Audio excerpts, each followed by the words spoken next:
जय हिंद साथियों, स्वागत है मॉडर्न आईएएस एकेडमी के मंच पर। मैं हूं सम्राट चौहान।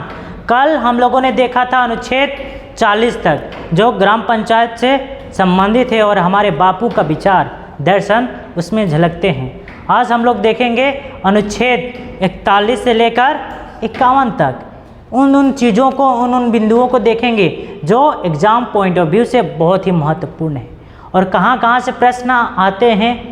अंतर्राष्ट्रीय शांति और सुरक्षा का प्रावधान राज्य के नीति निर्देशक तत्वों के तहत अनुच्छेद किसमें निहित है, उसे भी देखेंगे।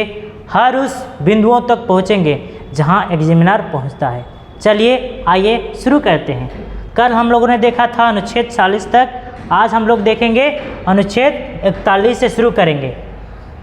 तो आप लोग शुरू से अंत तक क्लास में बने रहें और चैनल को सब्सक्राइब, लाइक एंड शेयर कर दें, ठीक है, अपने साथियों में, ताकि वो लोग भी लाभान्वित हो सके।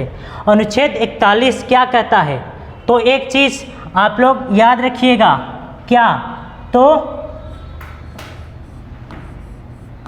दमन एक ट्रिक्स है, इसे आप लोग याद कर लीजिएगा। दमन, तो दौ से क्या होता है, तो बाबू दशा होता है। कैसी दशा, कुछ दशाओं में काम, शिक्षा और सरकारी सहायता पाने का अधिकार, यानी कि उस योग्य होते हैं, यानी कि दशा आपकी उस प्रकार से है तो इन क्षेत्रों में आपको सुविधा मिलेगी। कैसी, तो शिक्षा हो, सरकारी सहायता हो, पाने का अधिकार मिलेगा उन लोगों को जो एलिजिबल हैं। कुछ दशाओं में काम, शिक्षा और सरकारी सहायता पाने का अधिकार। मौ की बात की जाए, दमन, जैसा कि मैंने स्टार्टिंग में ही कहा, एग्जाम्पल के रूप में देख लीजिए, जैसे वृद्धा पेंशन, विधवा पेंशन और विकलांग पेंशन। तो ये आपकी अगर दशा है तो इन चीज़ों में आप लोगों को सुविधाएं मिलेगी। अगला हम लोग देखते हैं अनुच्छेद 42। मैंने स्टार्टिंग में कहा दमन ट्रिक्स को याद रखेंगे।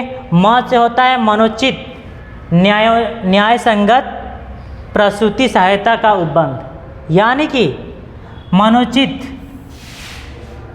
न्याय संगत और मनोचित दशाओं का तथा प्रसूति सहायता का उपबंध किया गया है इसमें। जैसे गर्भवती महिलाओं द्वारा कठोर शारीरिक श्रम न करना, कुछ चीज़ें शामिल हैं। गर्भवती महिलाओं द्वारा कठोर शारीरिक श्रम न करना, इसके कारण उस पर खतरा भी बन सकता है, ठीक है, क्योंकि प्रसूति के समय कई सावधानियां बरतना चाहिए। प्रसूति सहायता, ठीक है, मैटरनिटी लीव भी मिलता है। ये एक संसद के तहत पारित हुआ, जो प्रसूति महिलाएं हैं वो लीव ले सकती हैं, छुट्टी भी ले सकती हैं। तो अनुच्छेद 42 मनोचित न्याय संगत जो प्रसूति माताएं हैं ये उनसे संबंधित है, ठीक है। अनुच्छेद 43 की बात की जाए तो ये किससे संबंधित है, उसे भी देखते हैं। निर्वाह योग्य मजदूरी और कुटीर उद्योग को बढ़ावा देना। अगर कोई चीज़ें निर्वाह योग्य है तो मजदूरी के तहत कुटीर उद्योग का बढ़ावा देगा कौन, तो राज्य देगा, ये इससे संबंधित है। अनुच्छेद 43 क्लोज ए उद्योगों के प्रबंधन में श्रमिकों की भागीदारी सुनिश्चित करने के लिए राज्य कदम उठाएगा, यानी कि राज्य ही प्रेरित भी करेगा, क्या, तो कुटीर उद्योग को बढ़ावा देगा और श्रमिकों की भागीदारी सुनिश्चित करने के लिए, यानी कि समान वेतन देकर क्या करेगा, तो राज्य कदम उठाएगा और प्रेरित करेगा, तभी जाकर क्या होगा, कुटीर उद्योगों का प्रबंधन सही से हो पाएगा। यानी कि समान वेतन देकर श्रमिकों की भागीदारी सुनिश्चित करने के लिए राज्य कदम उठाएगा उद्योगों को बढ़ावा देने के लिए। अगला देखेंगे हम लोग, क्या, तो अनुच्छेद 43 क्लोज बी सहकारी समितियों का बढ़ावा देना, ठीक है। सहकारी समितियों में राज्य क्या करेगी, तो बढ़ावा देगी, ताकि लोगों का विकास हो सके, उनके कल्याण हो सके, ठीक है। हाँ, हम लोग सहकारी समिति, ठीक है, जहाँ पर लोगों का जीवन का जो प्रबंधन होता है, समन्वय होता है, उन लोगों के लिए नियम बनते हैं, ठीक है, उन लोग का हकों की बात की जाती है, उन्हें सुलभ व्यवस्था कराई जाती है। तो ये इससे संबंधित है ताकि उन लोग के साथ न्याय हो, अन्याय ना हो। तो ये भी राज्य के ऊपर इसकी जिम्मेदारी रहती है।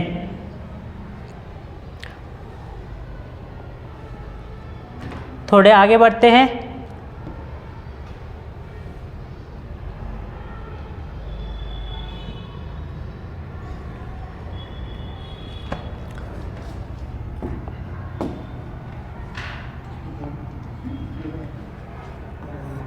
अनुच्छेद 44 की बात की जाए, 44 की, तो ये बहुत ही महत्वपूर्ण है।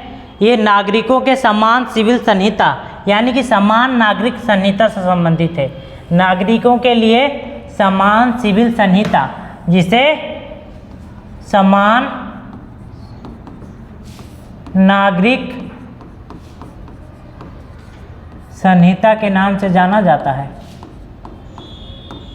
ठीक है, समान नागरिक संहिता के नाम से जाना जाता है। और भारत का पहला राज्य उत्तराखंड, जो अनुच्छेद 44 के तहत यूसीसी को लागू कर दिया गया है उस राज्य में। और ये समान नागरिक संहिता यानी कि सभी लोगों के बीच समानता की बात करता है। अगर कोई लड़की अगर हिंदू समुदाय में जन्म लेकर पढ़ लिख कर डॉक्टर, इंजीनियर बनती है, तो वही अधिकार मुस्लिम समुदाय के बच्चियों के पास भी होना चाहिए। अगर हिंदू बच्चियों के पास पिता का संपत्ति लेने का अधिकार है, तो वही अधिकार मुस्लिम समुदाय के बच्चियों के पास भी होना चाहिए। यानी कि ये समानता का बात करता है। कौन? तो समान नागरिक संहिता। और पहला राज्य उत्तराखंड है भारत में समान नागरिकता को लागू करने वाला, और कई राज्य उसका अध्ययन कर रहे हैं और उम्मीद जताई जा रही है कि बहुत जल्द लागू कर दिया जाएगा इसे, ठीक है। अगला देखेंगे हम लोग अनुच्छेद 45। ये किससे संबंधित है? तो बच्चों को 6 वर्ष की आयु पूरी करने तक प्रारंभिक बाल्यावस्था देखभाल और शिक्षा प्रदान करना। तो ये इससे संबंधित है बच्चों के सर्वांगीण विकास लेकर, यानी कि 6 वर्ष की आयु तक, यानी कि 0 से 6 वर्ष तक उसके सर्वांगीण विकास पर, बाल्यावस्था पर यानी कि देखभाल किया जाएगा। फिर 6 से 14 वर्ष तक के बच्चों को निःशुल्क शिक्षा दी जाएगी। 86वां संविधान संशोधन 2002 में आया था और मूल अधिकार के अनुच्छेद 21 के क्लोज ए में इसे रखा गया है। तो इसे भी देख लेते हैं नोट्स के रूप में, नोट कर लीजिएगा, नोट लिख लीजिएगा। यहाँ पर क्या है? 46वां संविधान संशोधन 2002 में इस संशोधन अधिनियम द्वारा देश के 6 से 14 वर्ष तक के बच्चों के लिए अनिवार्य एवं निःशुल्क शिक्षा को मौलिक अधिकार के रूप में मान्यता देने संबंधी प्रावधान किया गया। इसे अनुच्छेद 21 क्लोज ए के अंतर्गत संविधान में जोड़ा गया है। तो ये 6 वर्ष तक बच्चों को देखभाल किया जाएगा, यानी कि उसके मन मस्तिष्क को उस योग्य बनने तक वेट किया जाएगा जब तक वो शिक्षा को ग्रहण करने में समर्थ हो, उससे पहले नहीं। और 6 से 14 वर्ष के बच्चों को निःशुल्क शिक्षा दिया जाएगा। किस संविधान संशोधन के तहत? 86वां और 2002 में हुआ था, और मौलिक अधिकार के अनुच्छेद 21 क्लोज ए में रखा गया है। ये नोट कर लीजिएगा। और ये क्या है? 45। तो ये भी बच्चों के सर्वांगीण विकास यानी कि 6 वर्ष के बच्चों को देखभाल करने का प्रावधान है। उसके बाद 6 से 14 वर्ष के बच्चों को निःशुल्क शिक्षा दी जाएगी। इसके लेकर बिहार सरकार, भारत के विभिन्न राज्य सरकार क्या करती है? तो 6 वर्ष से लेकर 14 वर्ष के बच्चों को निःशुल्क शिक्षा देती है। स्कूलों में खिचड़ी भी बनाए जाते हैं, बच्चों को खिलाए भी जाते हैं। क्यों? तो इसीलिए हाँ, सभी राज्य इन व्यवस्थाओं को लागू की है, क्योंकि ये एक के तहत पारित हो गया है, संविधान का एक भाग है और मानना बहुत जरूरी है। पहली बार मैंने सभी राज्यों ने एक साथ, एक बार संविधान में संशोधित हो जाता है, कानून बन जाता है, तो ज़रूरी नहीं है कि पहला राज्य एक्सेप्ट करे। सभी राज्यों का प्रावधान है कि आगे पीछे कर ले वो लोग। तो 2002 से पहले नहीं था, आप लोग याद रखिएगा, 2002 के बाद हुआ ये। 6 से 14 वर्ष के बच्चों का निःशुल्क शिक्षा 2002 के बाद आया।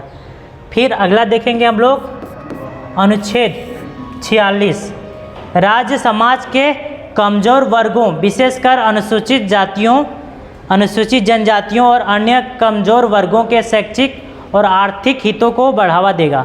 ठीक है, जो राज्य रहेगा वो समाज के कमज़ोर वर्गों, विशेषकर अनुसूचित जाति SC ST की बात कर रहा है, कमज़ोर वर्गों के शैक्षिक और आर्थिक हितों को बढ़ावा देगा, जो शिक्षा एवं संस्कृति का स्वतंत्रता था, कितना से कितना तक, तो 25 से 28 तक जो था, तो वो भी इसी में भी उसका भाव झलकता है।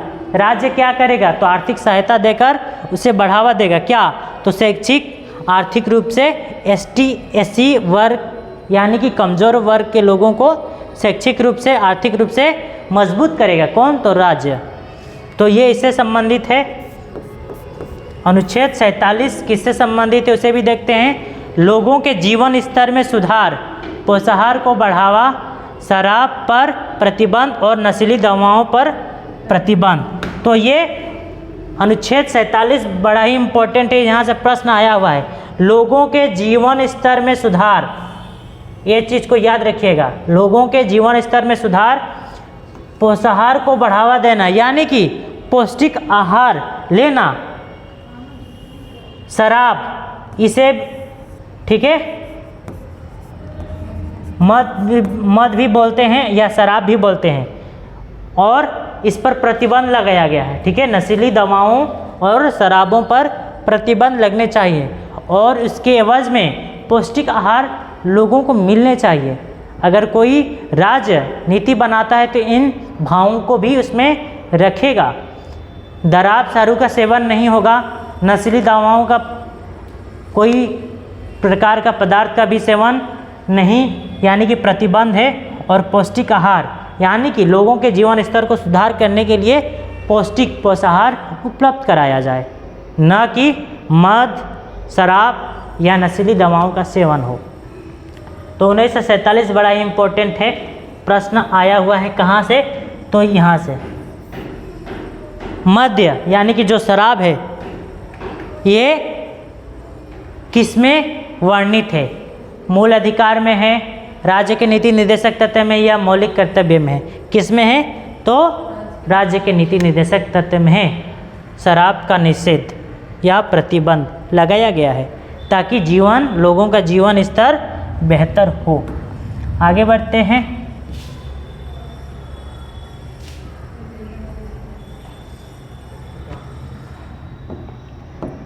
अगला है अनुच्छेद 48। ये किससे संबंधित है, तो राज्य कृषि और पशुपालन को वैज्ञानिक तरीके से बढ़ावा देगा। ठीक है, वैज्ञानिक तरीके से बढ़ावा देगा।